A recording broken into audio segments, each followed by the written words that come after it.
তো এখন ডেইলি ১৫০ থেকে ৩০০ পর্যন্ত অ্যাপয়েন্টমেন্ট দিচ্ছে এবং ভিসার সংখ্যাটাও তুলনামূলক আগের থেকে অনেকটাই বেড়েছে।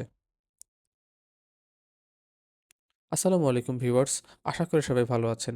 তো আজকে আমরা চলে এসেছি ইন্ডিয়ান ভিসা সম্পর্কিত নতুন কিছু আপডেট নিয়ে।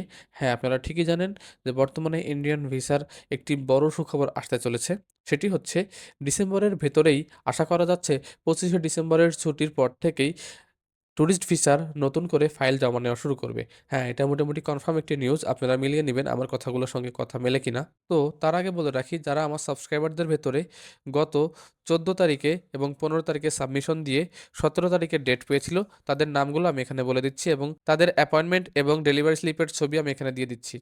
তাদের ভেতরে প্রথমেই মেডিকেল ভিসার জন্য অ্যাপয়েন্টমেন্ট পেয়েছে রিফাত শিকদার ১২-১৭ অর্থাৎ ১৭ই ডিসেম্বর।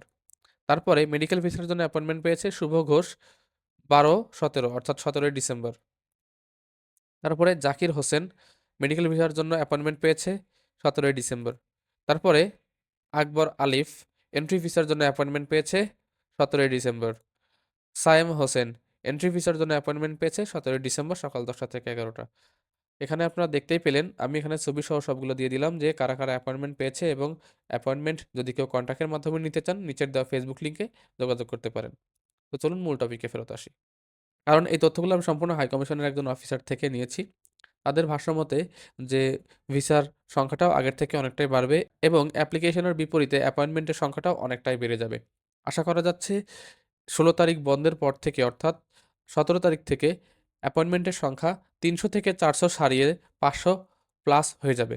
এখন যেখানে বর্তমানে ১৫০ থেকে ২০০ অ্যাপয়েন্টমেন্ট ডেইলি তারা ছাড়ছে, সেখানে তারা ৫০০ থেকে ৫০০ প্লাস অ্যাপয়েন্টমেন্ট তারা নিয়মিত ছাড়বে এখন থেকে এবং ভিসার সংখ্যাটা তুলনামূলক বেড়ে যাবে। যদি অরিজিনাল ডকুমেন্ট হয়, বিশেষ করে মেডিকেল ভিসা প্রত্যাশীদের ক্ষেত্রে তারা বেশিরভাগই ভিসা পেয়ে যাবে এবং যারা ডাবল এন্ট্রি ভিসার জন্য চেষ্টা করছেন তারাও ভিসা পেয়ে যাবে যদি অরিজিনাল ডকুমেন্ট দেখাইতে পারেন।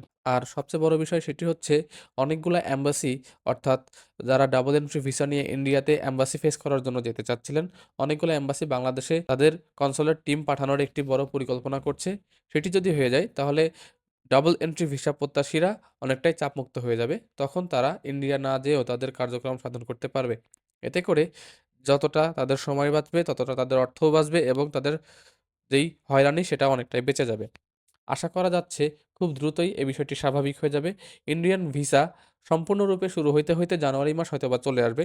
তবে ডিসেম্বরের শেষ নাগাদ অর্থাৎ আগামী ১০ থেকে ১২ দিনের মাথায় সকল ভিসা কার্যক্রম অনেকটাই স্বাভাবিক হয়ে যাবে এবং ট্যুরিস্ট ভিসার বিষয়টি আমি যেটা বললাম, হয়তোবা খুব দ্রুতই জমা নেওয়া শুরু করবে ট্যুরিস্ট ভিসার জন্য নতুন ফাইল। তো আজকের মতো এ পর্যন্তই। নতুন কোনো ভিডিওর জন্য আমাদের চ্যানেলটি সাবস্ক্রাইব করে রাখুন। আল্লাহ হাফেজ।